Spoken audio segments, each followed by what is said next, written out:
And Natalie Jackson, she's a former co-counsel for the families of Trayvon Martin, Breonna Taylor, and others. Also joining us, Cheryl Dorsey, a retired LAPD sergeant and author of the book Black and Blue. Natalie, let me play some of the video shown by the prosecution in the course of today's trial. Watch this. I'll roll the windows down and you pull your legs in, all right? I'll put the air on. Stop, look at that, look at that. Not even look at it, look at it. We can picture it now while you're standing out. Okay, man. God, y'all do me bad, man. Man, I don't want to try to win. I don't want to try to win. I don't want to win. I'm claustrophobic. You ain't gonna win. I'm claustrophobic. I got anxiety. I don't want to do nothing to them. I'll roll the window down. Man, I'm scared as fuck, man. When I start breathing, it's gonna go off on me, man. Pull your legs in. Okay. Let me count to three. Let me count to three and I'm going in. Please.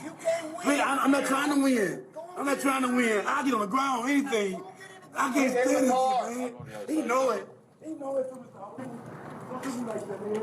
Okay, can I talk to you, please? Yes, you get in this car. We can talk. I'm claustrophobic. I'm hearing you, but you're not working with me. God, I'm claustrophobic, man. Get in the car over here. I'm going to pull you Get in. in the car. In the front? Please. No, you're not getting in the front. I'm claustrophobic, officer. Get in the car. Okay, man, okay. I'm not a bad guy, man. Get in the car. I'm not a bad guy. Man. Please, officer. Please. Please. Take a seat. Please, man. Please. No, just take a seat. I can't choke. I can't breathe, officer. Please. Okay, fine. My wrist, man. My wrist, man, please. I can't take it, man. I can't. I got on the ground. I'm on the ground. Get in the squad. I'm on the ground.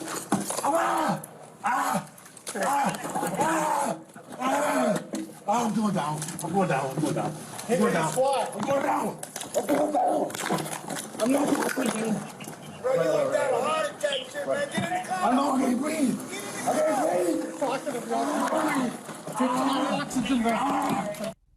So painful, so hard to watch. Natalie, what stands out to you from seeing that video that was introduced as evidence today? The video that you just showed, it shows me a man in distress. There's already been some evidence that he was intoxicated or may have had, and I'm sure there's more evidence that will come out on that. In this situation, this was not a violent crime that was being perpetuated. This was not a situation where you needed to immediately take him to the jail. There could have been a call for the ambulance at that point for George Floyd. There could have been some humanity shown for him at that point. And even if there was a crime committed, it was a small, petty misdemeanor crime that I believe taking care of someone's physical and mental well-being would be the first thing that we would think about. And unfortunately, our police systems are not made to do that in the United States. That's one of the things that we're struggling with now, and activists are struggling with now, having those, those social workers and those mental health evaluations on the scene. Yeah, you're right. Cheryl, you're a retired LAPD sergeant. I want to show you and our viewers another moment that was captured on video where an officer approaches George Floyd with his gun actually drawn. Watch this. Stay in the car. Let me see your other hand. I'm sorry. Let me see your other hand. Please, both hands. Put your fucking hands up right now. Let me see your other hand. All right. What I do though? What do we do? Put your hand up there. Put your fucking hand up there. Jesus Christ. Keep your fucking hands on the wheel. Keep your fucking hands on the wheel. I'm sorry, Sergeant. Who else is in the car? This is my Put your foot back in. I'm so sorry. God dang, man. Man, I got shot the same way as officer before. Okay, well, when I say let me see your hands, you put your fucking hands up. I'm so sorry, officer. You got them? Man, dang, man. Put your hands on top of your head. Man, officer. Last time I got shot like that, officer. Hands on top of your head. Hands on top of your head. Step out of the vehicle and step away from me, all right? Step out and face away. Step out and face away. Okay, please don't shoot me. Please, man. I'm not going to shoot you. Step out and face away. I'm going to get out of here, man. Please don't shoot me, man. I'm not shooting you, man. Please, man. I just lost my mom, man. Taking one out. Step out and face away. So sorry. Step out and face away.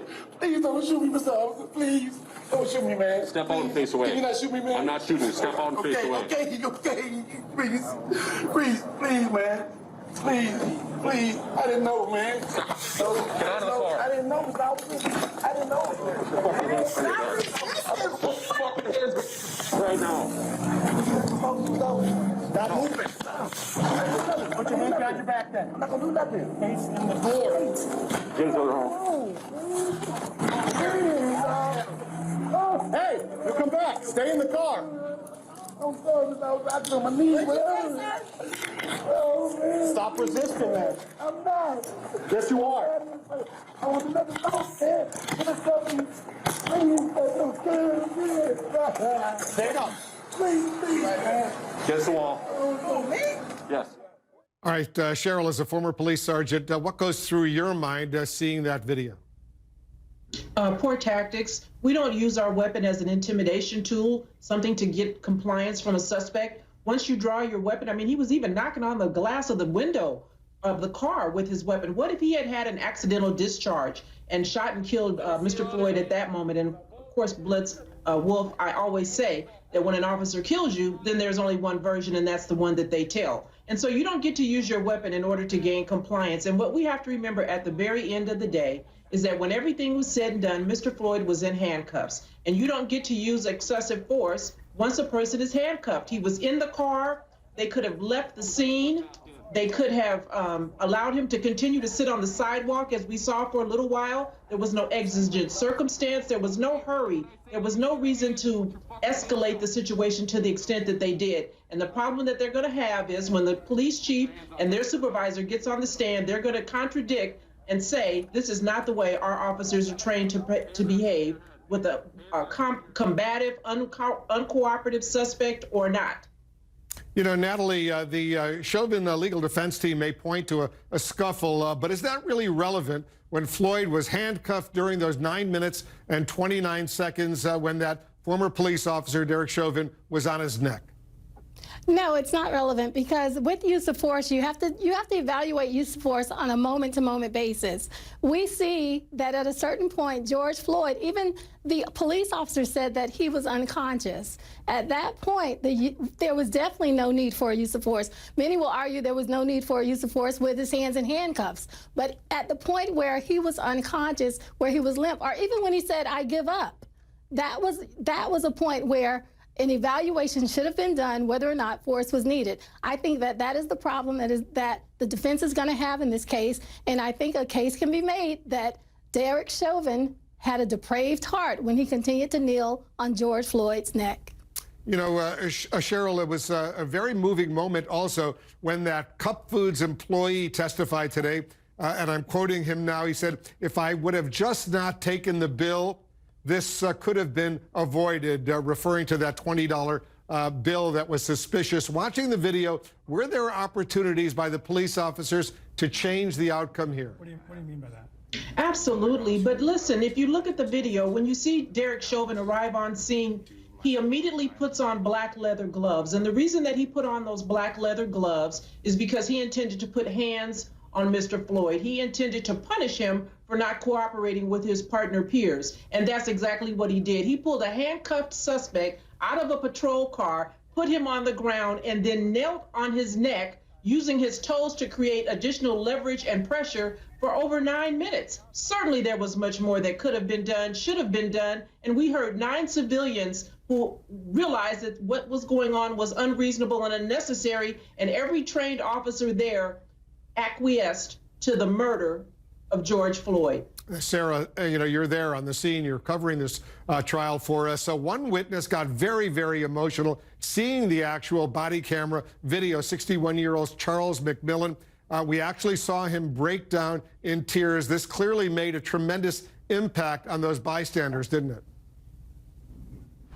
It did, and I have to say, what was so impactful about what Charles McMillan did is that you got to know him a little. They asked him about his education. He says, look, I've only got a 3rd grade education, but I walk this neighborhood regularly, and I happened to bump in to Derek Chauvin 5 days prior to seeing George Floyd and the interaction between him and Chauvin and the other officers.